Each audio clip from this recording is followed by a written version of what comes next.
Hello viewers, কেমন আছেন আপনারা সবাই? আশা করি আপনারা সবাই ভালো আছেন। আজকের এই ভিডিওতে ইউকে তে পিএইচডি নিয়ে কথা বলবো। ইউকে তে পিএইচডি করার বেনিফিটস গুলো কি কি এবং আপনারা কিভাবে সহজে ইউকে এর পিএইচডি প্রোগ্রাম গুলো খুঁজে বের করবেন, এবং সেই সাথে আমি আমার বাসাটা আপনাদের দেখাবো। আমি বর্তমানে ইউকে এর বার্মিংহামে 14 ডেজ সেলফ আইসোলেশন আছি। তো বুঝতেই পারছেন, প্রায় 2 সপ্তাহ ধরে রুমে থাকতে হবে।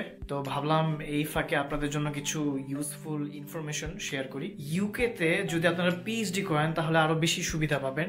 যেমন ইউকে তে 3 বছরে পিএইচডি যেটা করবেন এটা অবশ্যই স্কলারশিপের মাধ্যমে করবেন, এবং এর পাশাপাশি পিএইচডি শেষ করার পর আপনারা কিন্তু 3 বছরের ওয়ার্ক পারমিট পাবেন, যেটাকে পিএসডব্লিউ বলা হয়, পোস্ট স্টাডি ওয়ার্ক ভিসা। এটার মাধ্যমে আপনারা 3 বছরের ওয়ার্ক পারমিট পাবেন, এবং পরবর্তীতে আপনি যদি পার্মানেন্ট কোনো জব পেয়ে যান, টিয়ার 2 স্পন্সরশিপ জব, এটি পেলে আপনি পরবর্তীতে এখানে পার্মানেন্টলি জব করতে পারবেন, যেটা পরবর্তীতে আপনার পিআর পেতে হেল্প করবে ইউকেতে। ইউকেতে যারা সায়েন্স অ্যান্ড টেকনোলজি বা ইঞ্জিনিয়ারিং নিয়ে পিএইচডি করতে চান তাদের জন্য একটি সুবর্ণ সুযোগ, কারণ নতুন যেই পয়েন্ট বেসড ইমিগ্রেশন সিস্টেমটি চালু হতে যাচ্ছে নেক্সট বছর থেকে, সেটার মাধ্যমে আপনারা যারা সায়েন্স অ্যান্ড টেকনোলজিতে পিএইচডি করবেন তারা একটু বেনিফিট পাবেন ইউকের ওয়ার্ক পারমিটের জন্য। তো আমি বলবো আপনাদেরকে অবশ্যই পিএইচডি প্রোগ্রামে অ্যাপ্লাই করবেন, স্পেশালি ইউকেতে। আর হচ্ছে যে এখন থেকে আমি চেষ্টা করবো আপনাদেরকে নিয়মিত ইউকে সম্পর্কিত ভিডিও দিতে, যাতে করে আপনারা ইউকে সম্পর্কে নিয়মিত আপডেট বা ইনফরমেশন আপনারা পেতে পারেন। তো এটা হচ্ছে আমার রুম, দেখতেই পাচ্ছেন। এটা হচ্ছে আমার টেবিল, এই তো ছোট্ট একটা রুম। তো এটা হচ্ছে দোতলা, এটা হচ্ছে জানালা।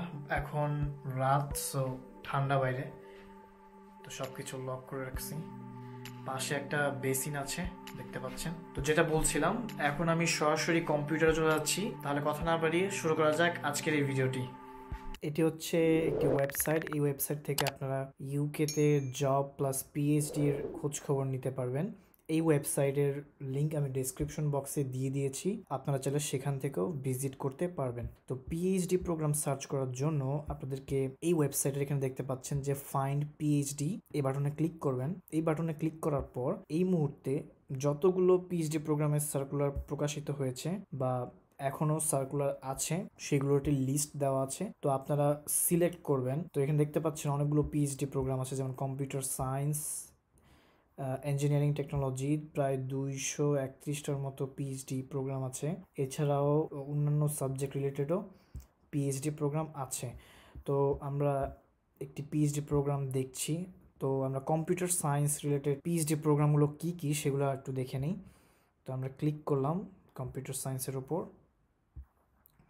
তো এখানে আপনারা দেখতে পাচ্ছেন যে অনেকগুলো পিএইচডির সার্কুলার দেওয়া আছে, পাশাপাশি যে স্কলারশিপ বা স্যালারি অ্যামাউন্ট সেটা দেওয়া আছে।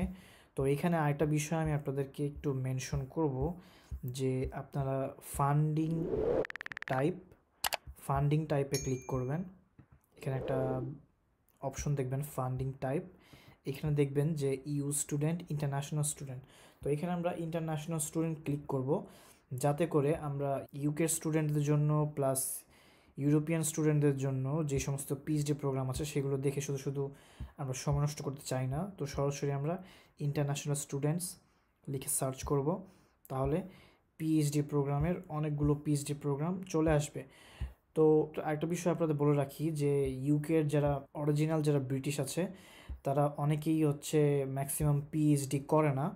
তো সেই ক্ষেত্রে আমরা যারা বাংলাদেশ, ইন্ডিয়া বা পাকিস্তান বা নেপাল বা সাবকন্টিনেন্টে যারা আছি তাদের থেকে কিন্তু এই পিএইচডি প্রোগ্রামগুলো নেওয়া হয়ে থাকে।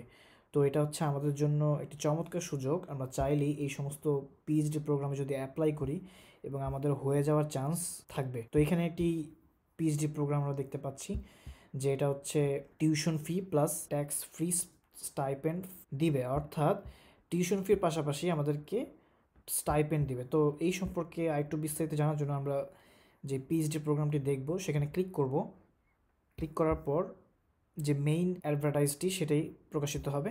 তো এখানে দেখতে পাচ্ছেন যে কোন বিষয়ে পিএইচডি প্রোগ্রামটি হবে, এবং এটি অবশ্যই ফুল টাইম। মনে রাখবেন ইউকেতে পিএইচডি প্রোগ্রাম যদি অ্যাপ্লাই করেন অবশ্যই আপনারা ফুল টাইম অ্যাপ্লাই করবেন, কারণ যদি আপনারা পার্ট টাইমে অ্যাপ্লাই করেন তাহলে আপনাদের ভিসা হবে না বা ভিসা আপনারা পাবেন না। তো মনে রাখবেন অবশ্যই ফুল টাইম পিএইচডিতে আমরা অ্যাপ্লাই করব। তো এখানে প্রজেক্ট ডেসক্রিপশন দেওয়া আছে, এখানে প্রজেক্ট কী বিষয় নিয়ে প্রজেক্ট করা হবে সেটা নিয়ে বিস্তারিত তথ্য দেওয়া আছে, এবং এখানে আপনাদের ফান্ডিংয়ের কথাও কিন্তু উল্লেখ আছে। যেমন এই যে অ্যাওয়ার্ডসটা তারা কি করবে, যে আমাদেরকে টিউশন ফি প্রোভাইড করবে, এছাড়াও আমাদেরকে স্টাইপেন্ড দিবে। এই স্টাইপেন্ডটা কতটুকু? এই স্টাইপেন্ডটা হচ্ছে অ্যাটলিস্ট 15,000 পাউন্ড। তো এটা হচ্ছে হিউজ অ্যামাউন্ট, একটি ফুল ফান্ডেড পিএইচডি প্রোগ্রাম। তো আপনারা এখানে অ্যাপ্লাই করবেন। তো অ্যাপ্লাই করার জন্য আপনারা এই যে অ্যাপ্লাই বাটন দেখতে পাচ্ছেন, এখানে ক্লিক করবেন। ক্লিক করার পর এই যে পিএইচডি প্রোগ্রাম যেই ইউনিভার্সিটির আন্ডারে ছিল সেই ইউনিভার্সিটির ওয়েবসাইটে আমরা সরাসরি চলে যাব। তারপর চলে যাওয়ার পর এখানে আপনারা আরও ইনফরমেশন দেখবেন যে কে কে সুপারভাইজার। এই সুপারভাইজারকে আপনারা মেইল করবেন, এবং এখানে বলা আছে যে কীভাবে আপনারা অ্যাপ্লাই করবেন, এবং অ্যাপ্লিকেশনের যে ডেডলাইন সেটাও দেওয়া 31 অগস্ট 2020। 31 অগস্টের মধ্যে অর্থাৎ নেক্সট উইকের মধ্যে আপনাদেরকে অ্যাপ্লাই করতে হবে এবং আপনাদেরকে ইন্টারভিউ নেওয়া হবে। তো আপনারা মেইল করবেন প্রফেসরের কাছে, এবং এখানে অ্যাপ্লাইয়ের যে বাটন আছে সেখানে ক্লিক করবেন। ক্লিক করার পর এই ইউনিভার্সিটির অ্যাপ্লিকেশন পোর্টাল ওপেন হবে, সেখান থেকে আপনাদেরকে অ্যাপ্লাই করতে হবে। পাশাপাশি আপনাদেরকে এই প্রফেসরের সাথে কন্ট্যাক্ট করতে হবে। ইমেলে যদি আপনারা কন্ট্যাক্ট করেন তাহলে এই পিএইচডি সম্পর্কে আরও ডিটেলস আপনারা জানতে পারবেন। তো এখান থেকে চাইলে আপনারা সহজেই অ্যাপ্লাই করতে পারবেন। তো আমরা আরেকটি পিএইচডি প্রোগ্রাম সার্চ করি, যেমন ইঞ্জিনিয়ারিং অ্যান্ড টেকনোলজি। তো ক্লিক করলাম। ক্লিক করার পর নতুন একটি পেজ আসবে। তো আমরা এখানে একটু স্পেসিফিকভাবে সার্চ করি, যেমন আমাদের ফান্ডিং টাইপ হবে ইন্টারন্যাশনাল স্টুডেন্টস, এবং সার্চ করার পর 30টার মতো পিএইচডি প্রোগ্রাম এখন আছে। তো এখান থেকে আমরা সিলেক্ট করব, এখানে অনেকগুলো পিএইচডি প্রোগ্রাম আছে। তো আরেকটি পিএইচডি প্রোগ্রাম এখানে দেখতে পাচ্ছি, ইউনিভার্সিটি অফ সাউদাম্পটন। তো ক্লিক করলাম। তো এটা হচ্ছে ফুল টাইম পিএইচডি, এবং প্রতি বছর আপনাকে 18,000 পাউন্ড দেওয়া হবে, অর্থাৎ বাংলাদেশ টাকায় প্রায় 19 লক্ষ টাকার মতো, হিউজ অ্যামাউন্ট। তো এখানে আপনারা অ্যাপ্লাই করতে পারবেন। প্রজেক্ট ডিসক্রিপশন দেওয়া আছে যে এটা কী বিষয়ে পিএইচডি প্রোগ্রাম হবে, এখান থেকে আপনারা দেখবেন। এখানে ফান্ডিং সম্পর্কে আরও ডিটেলস বলা আছে। আপনাদের লিভিং কস্ট হিসেবে দেওয়া হবে 18,000 পাউন্ড, অর্থাৎ এই 3.5 বছরে প্রতি বছর আপনাদেরকে প্রায় 19 লক্ষ টাকা করে দেওয়া হবে। তো টিউশন ফি ছাড়া আপনাদেরকে লিভিং এক্সপেন্স হিসেবে প্রতি বছর 19,000 বা 19 লক্ষ টাকা করে দেওয়া হবে, যেটা হচ্ছে হিউজ অ্যামাউন্ট। তো এটা হচ্ছে ফুল ফান্ডেড পিএইচডি। তো কী কী রিকোয়ারমেন্ট এখানে বলা আছে আপনারা এগুলো চেক করে নেবেন, এবং কীভাবে অ্যাপ্লাই করে সেটাও কিন্তু বলা আছে যে আপনারা এখানে অনলাইনের মাধ্যমে অ্যাপ্লাই করবেন। এবং আপনাদেরকে 3টা ডকুমেন্ট শো করতে হবে: research proposal, curriculum Vita, 2 reference letter and degree transcript. তো এখানে আপনারা ক্লিক করবেন। তো ক্লিক করার পর আপনারা মেইন ওয়েবসাইটে চলে যাবেন সরাসরি, এবং মেইন ওয়েবসাইটের যে সার্কুলারটি সেটি আপনারা খুঁজে পাবেন। তো এখানে বলা আছে যে আপনারা কীভাবে অ্যাপ্লাই করবেন, সবগুলো রিকোয়ারমেন্ট এখানে বলা আছে। আপনারা জাস্ট অনলাইনে অ্যাপ্লাই করবেন এবং প্রফেসরের সাথে চাইলে কন্ট্যাক্টও করতে পারেন। তো দেখতেই পাচ্ছেন কত সহজে আমরা এই পিএইচডি প্রোগ্রামের খবরাখবর, পিএইচডি প্রোগ্রামের সার্কুলার পেতে পারি। তো ভিউয়ার্স, এভাবেই আপনারা চেষ্টা করবেন পিএইচডি প্রোগ্রামগুলো সার্চ করার, তাহলে আপনারা কম সময়ে বেশি সংখ্যক সার্কুলার খুঁজে পাবেন এবং কম সময়ে অনেকগুলো সার্কুলারে অ্যাপ্লাই করতে পারবেন। তো ভিউয়ার্স, এই ছিল আজকের টিউটোরিয়াল। আপনাদের সাথে নেক্সট টিউটোরিয়ালে দেখা হবে ইনশাআল্লাহ।